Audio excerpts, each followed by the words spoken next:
Hi, welcome to 5 Minutes with Andy. My name is Andy Freed. I'm the CEO of Virtual Incorporated. For the last 25 years, Virtual has been helping associations, consortia, and standards bodies as they make their mark on the world. Right now, we are in the middle of events season.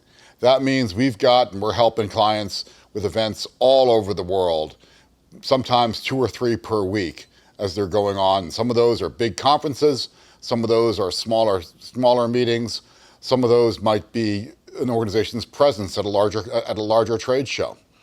They all have a common thread, and we want to make sure that they're all incredibly successful.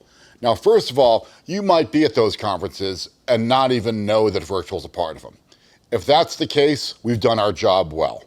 Because what we are at Virtual, I like to say we're the flying buttress. What do I mean by that?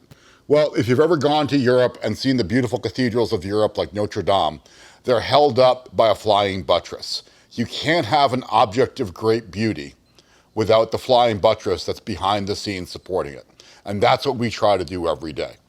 When we're doing these events, there's a couple of things I'll say that make them successful, and a couple of things that I'd encourage you to keep in mind with your own events, whether they're small meetings of 20 or large conferences of 2,000.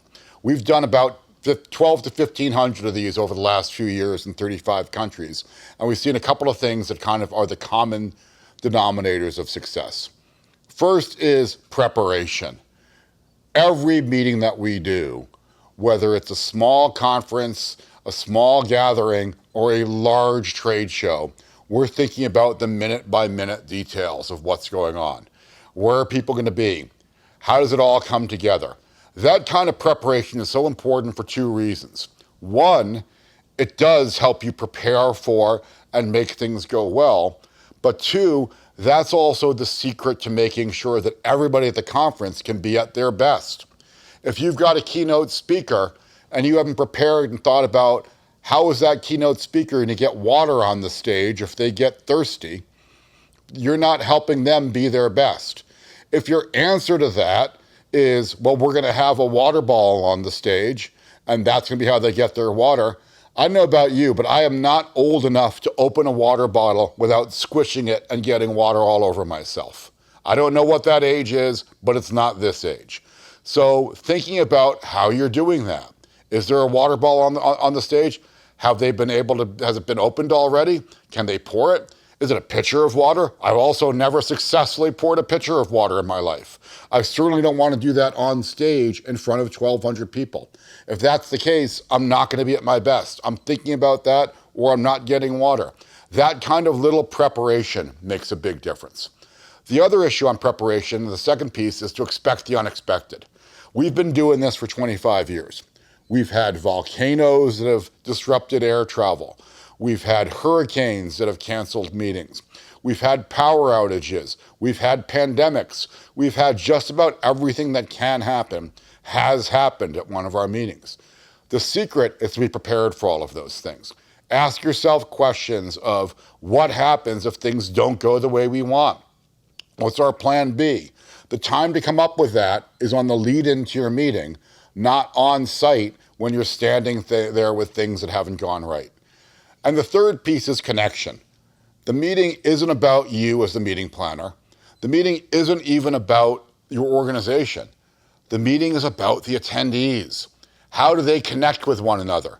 And whether it's giving 20 people in a board meeting a chance to connect with one another and be able to hear from each other, whether it's giving the attendees of 1,200 a chance to network, what are the moments of connection that you're establishing?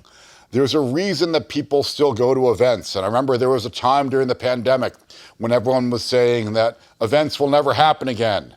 Well, guess what? They're back and they're bigger than ever. Part of the reason they're back and bigger than ever is people have been striving for and missing that opportunity to connect. Make sure as you're pulling your meetings together, you're giving them that opportunity. So remember those things. Remember preparation, expect the unexpected, and connection. And that's your formula to start having great meetings. Thanks for spending 5 minutes with me today.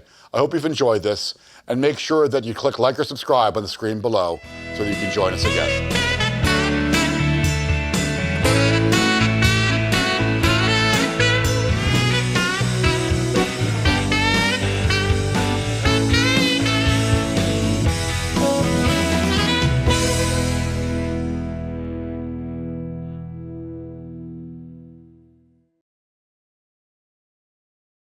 In the concert of leadership, are you a backup singer or the headliner?